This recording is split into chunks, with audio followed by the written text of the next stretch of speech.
Excel. Vous aidez les boîtes à se défaire de leur tableau Excel, de leur tableau blanc et à s'organiser dans leur processus industriel. C'est ça que vous faites? Exactement. Et d'ailleurs, si c'est encore le statu quo aujourd'hui, si vous allez dans une usine, très souvent ce que vous allez voir, c'est des lignes de production ultra modernes, automatisées. Et à côté de ça, le seul outil à disposition des équipes qui opèrent ces lignes de production, ce fameux tableau blanc, du cahier, se courir après dans les allées pour se demander des informations. Et donc nous, on est là pour équiper ces équipes, leur permettre de résoudre des problèmes au quotidien, des problèmes complexes qui nécessitent de la collaboration et pour lesquels ces outils comme le tableau blanc ne sont plus du tout adaptés. Et du coup, alors, quelle forme ça prend concrètement? C'est-à-dire que je suis dans une usine ou un entrepôt, je suis un opérateur, j'identifie un problème. Donc, je sais pas, il y a une machine qui chauffe, par exemple, ou il y a un problème. C'est quoi? Je prends une photo et je la mets sur votre plateforme et ça va être identifié et pris en charge automatiquement. C'est comme ça que ça fonctionne? C'est ça. C'est-à-dire que dans le monde d'avant, il aurait fallu attendre peut-être le point, la réunion d'équipe suivante pour éventuellement l'écrire sur le tableau blanc.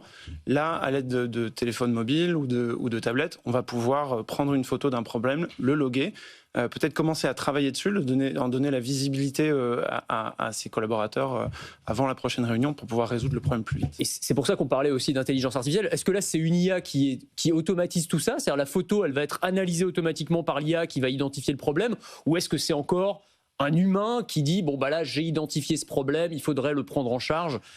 C'est quoi la part d'automatisation? Alors disons qu'aujourd'hui la valeur qu'on apporte, elle est déjà de passer du tableau blanc à un outil digital, donc ce qui apporte de la transparence, de la réactivité. Dans les étapes d'après, effectivement, comme c'est beaucoup de données, c'est de la donnée visuelle, des vidéos, des photos, du texte. Les IA sont très bien adaptées pour pouvoir interpréter ces informations, peut-être détecter des signaux faibles, aider à la prise de décision au quotidien. Une chose qu'on retrouve dans les groupes industriels qui est un gros problème, c'est en fait d'être en permanence en train de réinventer la roue, de résoudre les mêmes problèmes alors qu'il a déjà été résolu il y a 6 mois à 200 mètres dans la même usine, et parce que c'était sur un tableau blanc, on n'a pas eu cette information. Et mais j'arrive pas à y croire. Vous avez des clients comme Airbus, LVMH, Renault, ils ont encore un tableau blanc qu'ils effacent et on n'a pas de traces. Et... Ouais, on en est quand même en vrai encore là. C'est très étonnant, mais effectivement le contraste entre l'outil de production et l'outil destiné aux humains qui opèrent ces lignes de production est criant en usine. C'est ce qui nous a lancé avec mon associé François Deschelette il y a 6 ans. Et vous arrivez à faire un logiciel qui fonctionne à peu près pour tout le monde pareil, c'est-à-dire qu'à faire des standards d'organisation? C'est une des forces de Fabrique, c'est son adaptabilité. Donc c'est-à-dire qu'on va travailler avec des petits, moyens, grands groupes, de l'agroalimentaire, du luxe, de l'aéro, de la pharma, du secteur médical, et j'en passe. Pourquoi? Parce qu'en fait, au fond, il y a un mode de management, un système de management qui émane du Lean, du système de production Toyota qui est bien connu et qui fait qu'il y a une espèce de trame commune à toutes ces industries dans la manière dont elles abordent leur pilotage de performance au quotidien. Vous avez un exemple concret d'un secteur d'activité ou d'une entreprise où votre solution a été mise en place? Quel type de problème ça a permis d'identifier et ensuite quel a été le gain de productivité, voire le retour sur investissement pour l'entreprise en question?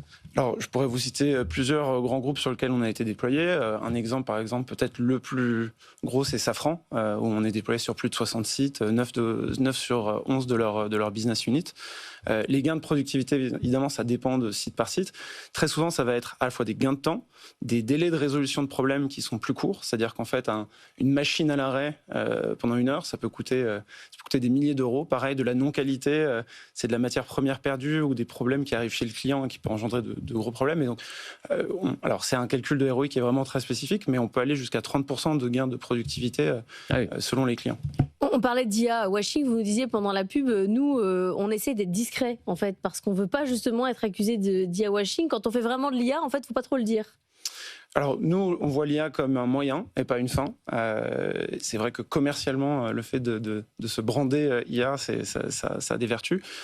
Mais on est vraiment à l'écoute de nos utilisateurs. Et la question qu'on se pose, c'est quels sont les problèmes qu'on doit résoudre pour eux et comment éventuellement l'IA peut nous aider à les résoudre. Donc l'IA est une manière parmi d'autres. Exactement. Il peut y avoir de l'organisation pure et dure, simple, quoi. Bien sûr. Et parfois, l'IA n'est pas la solution à tout. Elle peut se tromper. Et parfois, dans des problèmes complexes comme ceux qu'on peut rencontrer dans un atelier d'usine,